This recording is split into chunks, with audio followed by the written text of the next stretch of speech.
It's my favorite segment of the week. It is the Pittsburgh Steelers Talk Mailbag. I'm your host, Jack Sperry. I'm answering your questions on the Pittsburgh Steelers here for the weekly mailbag. But before we get into your questions today, guys, make sure you click that subscribe button to join the most interactive Steelers fan community anywhere here on YouTube. We have daily community posts on the channel. We've got shorts. We've got two videos a day that go out on this channel for free, and we go live twice during the week where we actually film these mailbags on Thursdays. So if you guys want to join a community of over 115,000 Yinzers that have already joined our family, we love talking Steelers ball here on the channel. If you are the same way, make sure you guys click that subscribe button and join our crew today. $2 from Trumper says, do you think they'll utilize Muth more this year? I do. In fact, I think Muth will actually be the number one tight end in McCarthy's offense this year. And that's in terms of production and in terms of usage. I think that he will be used more than Darnell Washington. That's not to say that DW won't be used, but I think Darnell was more of a fit for Arthur Smith's, 12 and 13 personnel heavy offense, whereas Muth is more of a fit for McCarthy's more 11 personnel, spread, West Coasty style offense. And I think that he's going to be awesome. I mean, his connection with Aaron Rodgers is phenomenal. And I think that McCarthy's going to identify that pretty early on. And he's going to say, I'm going to get this guy the football as much as I can. So I think Muth is going to have a breakout season this year. I can't think of a better offensive play caller for him than Mike McCarthy. And it's very evident that his connection with Rodgers was hitting its stride last year. So I think Muth is going to be phenomenal this year. And I think he solidifies himself as the team's tight end one this year, even over Darnell Washington. $5 from Shaker Hand says, got to bring back Gainwell, even if wide receiver room was better this year. Such a dynamic threat in A-Rod chemistry. Completely agree. He's an awesome player, and I honestly think the Steelers can get him back for a better price than people think, because you look at Pro Football Focus, they have him ranked as the 10th best running back running back free agent this year, and then Fox Sports doesn't even rank him in the top 100 of their prospect or of their free agents this year. So it seems like, nationally speaking, not a lot of people are aware of how good Kenneth Gainwell is. It seems like Steelers fans and the Steelers themselves know how good he is. Because of that, I think they probably end up giving him the best offer, and I think he ends up coming back to pair with Jaylen Warren for another season here in Pittsburgh. YouTuber says, move or cut Queen, trade up to take Sonny Styles. I wouldn't hate this necessarily. There's a lot of really good wide receiver talent in this draft, and you could certainly get one in round 2. If you feel like Sonny Styles is plug and play, really, really good starter in this league. I mean, I've heard Daniel Jeremiah compare him to Fred Warner. Styles is big, he's fast, he's instinctual, he's got it all. The problem is it is a lower value position. And do you really want to spend your first-round pick on a lower value position and trading up for one? That's going to be the question here. I'm not necessarily super opposed to it, but, certainly if you trade up for a linebacker, you better make sure this guy is a Fred Warner-esque star-level player, because if he's just an okay starter, that's just not going to be worth the pick that you're using on him. So, I'm actually kind of more of the opinion that you keep Patrick Queen. I think that Patrick Graham can get more out of him in his athleticism than what Terrell Austin and what Mike Tomlin have been able to get out of him in his first 2 years here in Pittsburgh. But if they end up moving off of Queen, I think Sonny Styles is a name that we should discuss more in the first-round conversation. So predict it for me down there in the comment section. Will Kenny Gainwell be a Steeler next season? Give me a yes or no down there in the comment section. Let me know what you guys think. This will be the pinned comment on today's show. So in just a second here, I'm going to tell you about our sponsor today at Harry's. While I tell you about our sponsor today, you guys know the drill. Get down there in the comment section and give me a yes or a no. And with that, let's have a word from our sponsor today at Harry's. And before I started using Harry's, guys, I was just a high school and college kid that had no money, so I couldn't afford the more premium grooming products, but I was also tired of the bargain brand razors that always irritate your skin. They're super dull, and they even cut your skin as well. That's where Harry's came in, and I haven't looked back since. Harry's newest product, Harry's Plus, is their most advanced razor ever, and it's still cheaper than Gillette Fusion 5. Harry's Plus has an advanced pivoting system to reach every corner of your face, refined blade tech for a closer, smoother shave, and a weighted metal handle, which is Harry's heaviest handle ever for added control and comfort. But the best part about Harry's Plus is how affordable it is. Harry's Harry's owns their own world-class blade factory in Germany, which means no outsourcing and no middlemen to drive up their prices. Because Harry's controls their entire process from steel to shelf, they can keep costs low and pass the savings on to you without sacrificing quality. And if you don't love your shave, Harry's is going to make it right with you, no questions asked. The risk-free trial means there's zero downside to giving them a shot. So for limited time only, our listeners can get the Harry's Plus trial set for only $10 at harrys.com/chat. This set includes the all-new Harry's Plus razor, one refined 5-blade cartridge, a 2-ounce foaming shave gel, and a travel cover to protect your blades on the go. Just head on over to harrys.com/chat to claim this offer, and after you purchase, they'll ask where you heard about them. Please support our show and tell them that we sent you. A big thank you to Harry's for sponsoring today's edition of Steelers Talk. $2 from my man Bernard says, do you think Aaron Rodgers was better this year than Russell Wilson? Yes, absolutely. And by the way, for the exact reasons I said he would be better last offseason when we had our number of Aaron Rodgers watch videos where we talked about the differences between Rodgers and Russ. And Russ was somebody that liked to hold the ball, throw the ball down the field, chuck it deep. And Rodgers was somebody that was very get the ball out quickly, get the ball to the playmakers out in space. There's nobody open down the field. I'm not going to take sacks. I'm not going to throw picks. And I think the product on the field was better with Aaron Rodgers than it was with Russell Wilson. He took less negative plays. I thought the offense was more methodical. He scored more points with Aaron Rodgers than you did with Russell Wilson the year prior. And honestly, I think if you get Rodgers a better wide receiver room, I think that he can take a year 2 leap actually here in this system with Mike McCarthy being brought in as the new offensive play caller. $2 from Voltic Kyle says Chris Brazzell is in the second would be perfect. I really like Brazzell as a player. I think he's got really, really high ceiling. He's got really good size, great speed down the field, good ball tracking ability.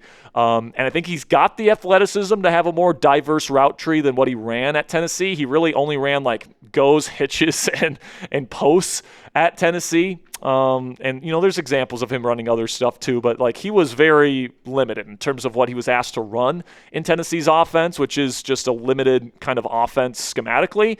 He's going to be asked to do a lot more in the National Football League, especially if he gets drafted by Pittsburgh, because we already have a guy in DK Metcalf who has restrictions as to what kind of routes he can run at a high level because of his size and his change of direction ability. So, Brazzell is going to have to come in here and prove he can run a more diverse route tree and do it with Aaron Rodgers throwing him the ball, who expects, perfect timing on each route every single time. Just ask Roman Wilson. He doesn't like it if you don't do that. I think it's a tough ask for Chris Brazzell. But, hey, in the second round, I think it's a value, and he's a damn good football player. $2 from the Kid Genius is trade pick 21 and a third to move up for Jordyn Tyson. The thing about Jordyn Tyson, guys, is there's a chance he could fall. And, maybe the Steelers have to trade up a little bit to go get him, but I think he's for sure the third wide receiver taken, unless there's a team out there that just doesn't care about the medical stuff and just loves the way he plays. And, on film, you can make an argument he's the best receiver in this class. Like, he moves and he runs routes similar to Justin Jefferson and CeeDee Lamb, to my eye anyways. And, he could be that level special if he stays healthy. But Mekhi Lemon reminds me a lot of Jackson Smith and Jigba. And then Carnell Tate reminds me a lot of T. Higgins. And those two guys are excellent.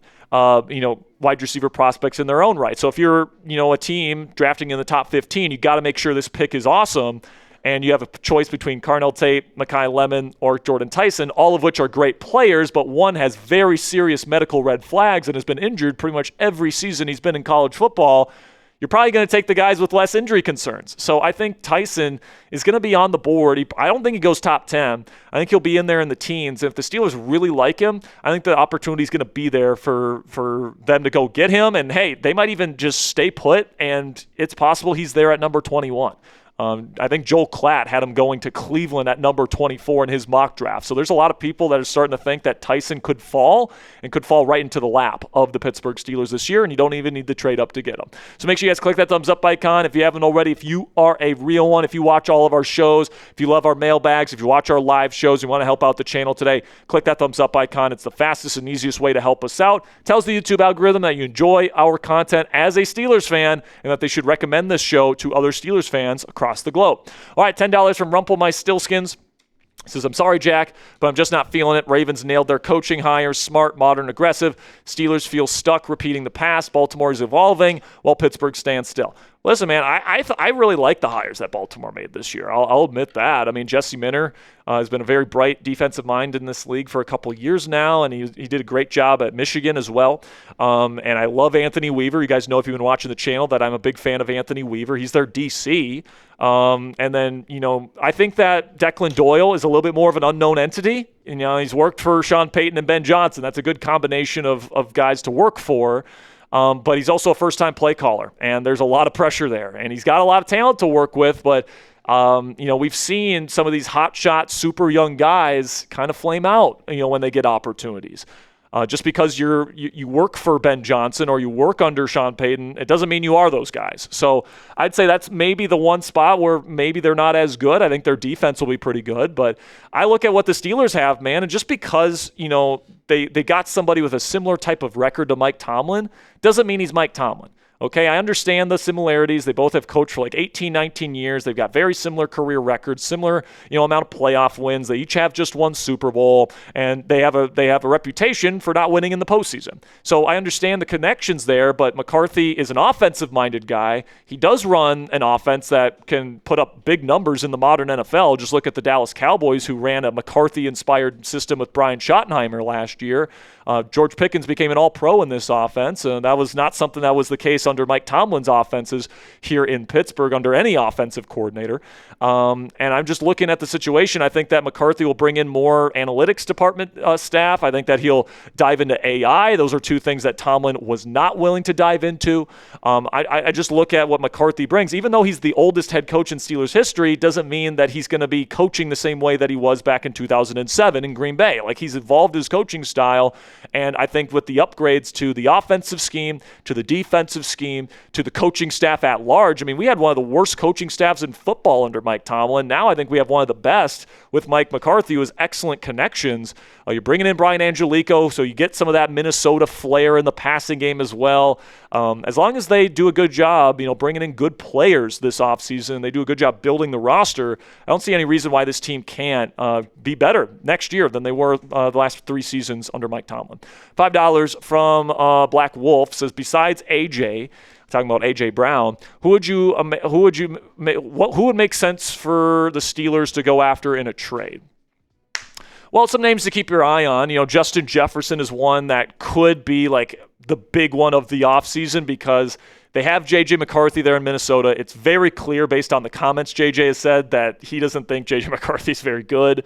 And if they don't get like a legitimate quarterback this offseason, I do think it's possible that he says, I want out of here. And because he's in the prime of his career. This is where he puts up the big numbers in the production, and I just don't think that he thinks J.J. McCarthy is the quarterback that can get the most out of him. So it's possible that he could ask for a trade. Now, obviously, he would be worth at least 2 first-round draft picks, so you'd have to be willing to pay that price tag. Just a name to keep your eye on. Jordan Addison, another guy that could be dealt, possibly. He's had some issues with the organization there in Minnesota with some off-field issues. If the Steelers, don't, feel so negatively about that, they could think about him. I would also say Brian Thomas Jr. from Jacksonville was a guy that was being, that Jacksonville was taking calls on last year. Jacoby Myers was a stud for them. They might think about letting go of Brian Thomas Jr., who's never really had a great connection with Trevor Lawrence. Then another one that I'll throw out there is Jalen Waddle, a guy that the Steelers were thinking about trading for at the deadline. Apparently the price was too high for him, though. Then if the price tag goes down a little bit, perhaps they could think about trading for Waddle. So I'd say those are some names to keep your eye on the trade market this year besides A.J. Brown. So let us know down there in the comments section, will the Steelers make a trade this offseason? Give me a yes or a no down there in the comments section to let me know what you guys think. And that'll be it for this week's mailbag. A bunch of great questions this week, guys. Thank you so much to all the people that watch live on Thursday. Submitted questions. So make sure you guys click that subscribe button if you haven't already, because we got a bunch of great Steelers content coming up the rest of the 2026 offseason.